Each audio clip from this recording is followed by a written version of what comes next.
Welcome back. In this video I will show you how to insert down arrow in Excel. You can make a down arrow appear inside a cell without changing the actual number, which keeps your math formula working perfectly.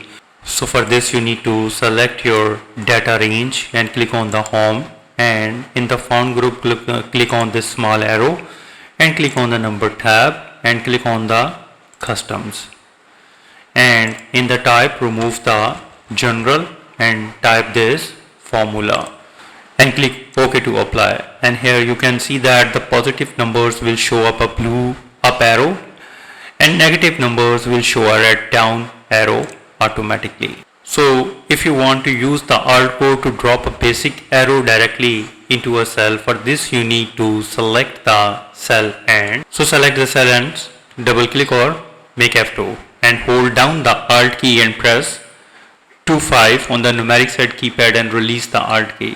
This will insert a down arrow with the number you can see here.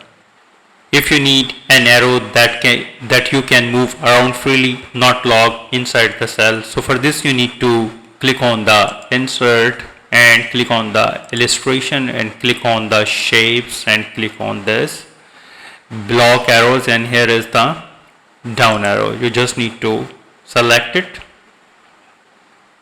And now click and drag on your spreadsheet to draw the arrow like this one.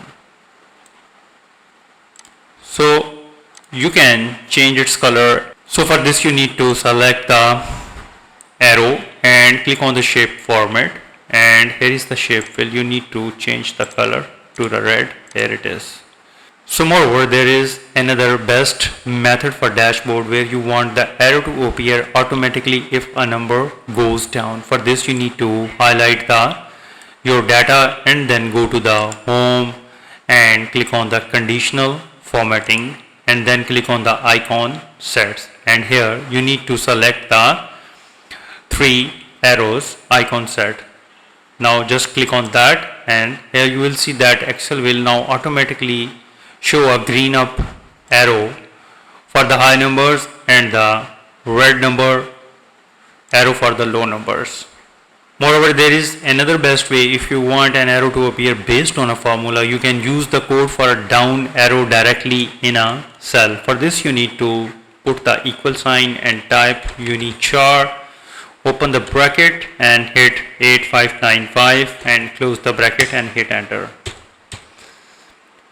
So you can also insert this down arrow with the numbers. For this you need to put the equal sign, select the cells, put the ampersand and type unichar, open the bracket, type 8595 the code and hit enter, and here you can see that. So these are the several methods where you can insert down arrow in Excel. If you think this video is helpful, please support my channel. Thanks for watching.